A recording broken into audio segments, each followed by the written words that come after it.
Welcome to CBSE English Tutorial, a visual guide.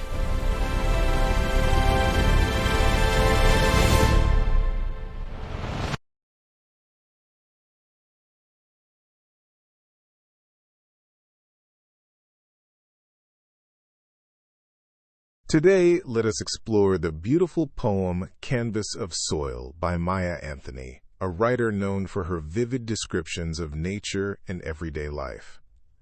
Maya Anthony is a creative writer who often draws inspiration from the natural world, landscapes, gardens, and the quiet beauty around us. Her writing encourages readers to slow down and see the world with a fresh perspective. Using simple yet expressive language, she creates imagery that is especially engaging for younger readers. Besides Canvas of Soil, she has also written works like The Mountain Within, a poem that highlights the theme of resilience. In Canvas of Soil, Anthony uses a powerful extended metaphor. She compares gardening to painting, turning the act of growing plants into a creative artistic process. First, she describes the soil as a palette. Just as a painter mixes colors on a palette, the gardener works with rich earth. The seeds placed into the soil become like brushstrokes, each representing the gardener's hopes, dreams, and imagination. Next, the poet presents the garden as a canvas. Every small patch of land becomes a space where beauty is created.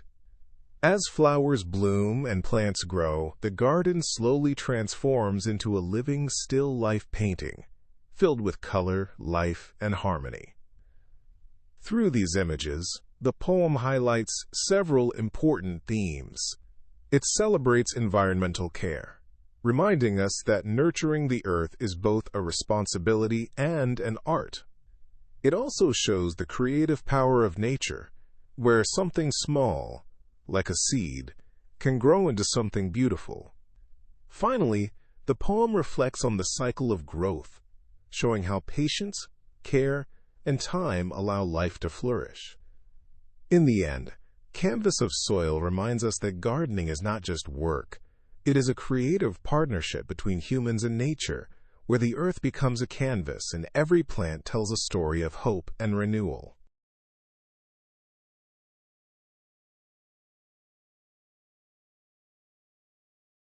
Imagine a master painter in a quiet studio, carefully mixing oils. Now, contrast that with a gardener, hands deep in dark soil. On the surface, the two worlds have nothing in common. However, the poem Canvas of Soil by Maya and Anthony suggests a different perspective. It argues that a person holding a trowel and a person holding a brush are performing the exact same act of creation. To see this connection, we have to look past the literal words.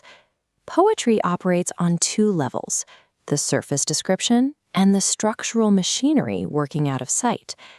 That machinery is visible in the opening stanza's AABB rhyme scheme.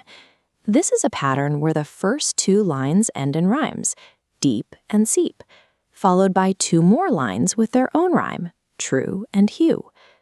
This structure supports the use of imagery, specific mind pictures that ground the reader.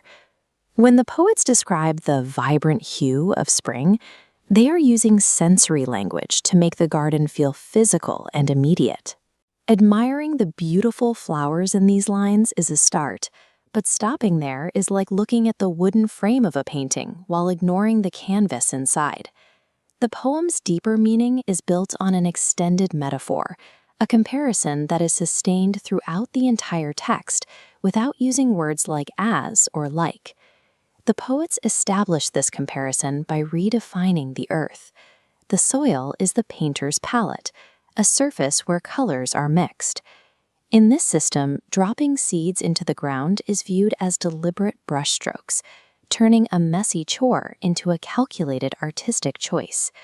This comparison extends to the boundaries of the garden plot. The physical patch of land serves as a canvas wide, a blank space waiting for the arrival of spring to fill it with color. By using this specific vocabulary, the poem presents manual, physical labor as a delicate and intentional act of fine art.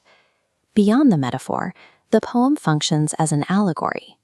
This means the surface-level story about a garden is actually a vehicle for unstated, much larger ideas. This introduces a new question. If the garden is merely the canvas, what is the grand, invisible subject being painted? The poem links the garden cycle to the human experience. The long wait for spring's vibrant hue represents the cyclical journey of life, the movement through seasons of waiting, growth, and change. The focus then shifts to the specific colors mentioned in the text, the shades of green, red, and blue that exist together in the same soil. The poem highlights these distinct colors living side by side to represent the idea of diversity. In this allegory, the harmony of different plants in a garden mirrors the way diverse elements exist together in a community. Through this lens, the masterpiece isn't a collection of flowers, but a living reflection of the complex human experience. The poem reaches its peak in the lines where the boundary between art and life dissolves. The phrase, "gardens become paintings still," suggests that there is no real difference between the beauty of nature and the beauty found in a gallery. This claim gives nature a sense of timelessness. Even though a garden will eventually wilt, the poem treats it with the same lasting respect as a museum piece.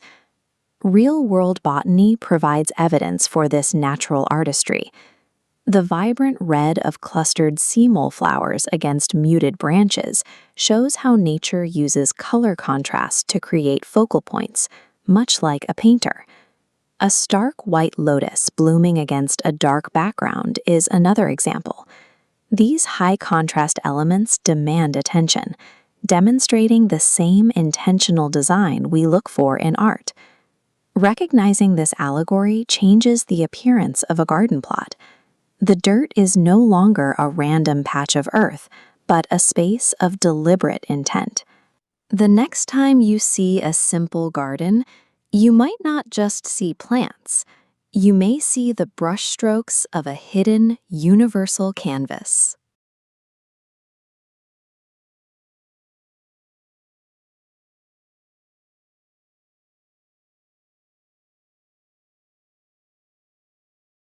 In the poem Canvas of Soil, the poet uses several powerful literary devices to transform the simple act of gardening into a beautiful work of art.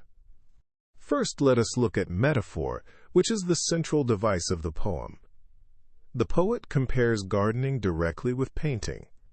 The garden becomes a painting. The plot of land becomes a canvas. Seeds are described as brushstrokes, and the earth itself is called a palette. Through these metaphors, the poet suggests that gardening is not just work. It is an artistic creation filled with imagination and hope. Next, we notice the rich use of imagery. The poet paints vivid pictures in our minds through phrases like palette of earth, rich and deep, shades of green, and blossoms bloom. These descriptions allow readers to visualize the colors, textures, and beauty of a thriving garden. Another device used is alliteration, where the same consonant sound is repeated at the beginning of words. For example, in the phrase blossoms bloom, the repeating B sound creates a gentle musical rhythm and makes the line pleasant to read and hear. The poem also uses symbolism.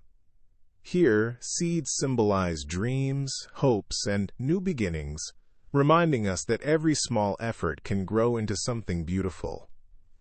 Similarly, the earth, or palette, symbolizes the foundation of creativity and potential growth, suggesting that nature provides the base upon which life and beauty flourish. Another beautiful device in the poem is personification. Nature is imagined as an artist. Mother Nature is portrayed as the one who ultimately completes the painting of the garden, giving life and color to the seeds planted by the gardener. Finally, the poem follows a consistent rhyme scheme of AABB. This rhythmic pattern gives the poem a smooth, flowing musical quality, making it enjoyable to read aloud and easy to remember. Through these literary devices, the poet beautifully conveys the idea that gardening is much more than planting seeds. It is an act of creativity, care, and harmony with nature.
Thank you for watching. See you again in a bit.